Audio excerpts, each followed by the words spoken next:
Right, it finally came out after years of waiting, and all I got was 2 hours of naked zombies running around with big Danny Boyle released 28 years later, and honestly, 28 days and 28 weeks later are some of my favourite films, so I was massively looking forward to this.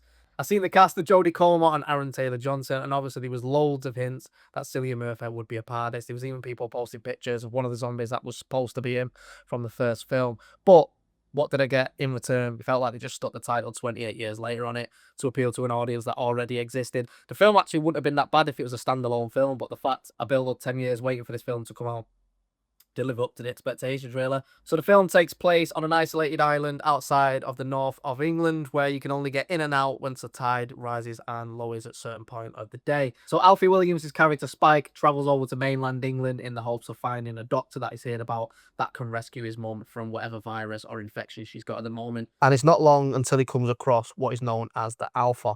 And I haven't seen that many dicks in the wood since the last time I went dogging. But one of the things I didn't really enjoy about the film was there was no real mention of a lot of things. Spoiler alert if you've not seen it, but there's a moment where she wakes up out of her sleep and kills a fat zombie crawling on the floor, but then there's no real mention of to why that's happened, how she's woke up. There was no real rage virus going around. It was just sort of these two wonder, and then I get the sort of emotional tale of a young lad trying to save his mum, but it just escalated to the point it ended quicker than it started. Jodie Comer speaks to the doctor who wears iodine and sits in the woods and tranquilizes alphas on his day off.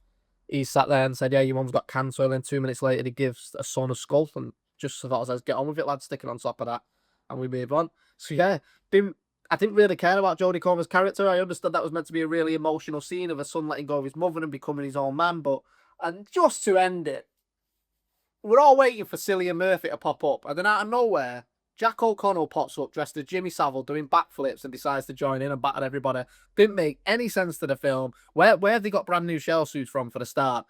Yeah, it just didn't make it. Hopefully, explain it in the new film. But Danny Boyle, I love you. You're one of my favourite directors, so I'm not going to go too harsh, but come on, mate.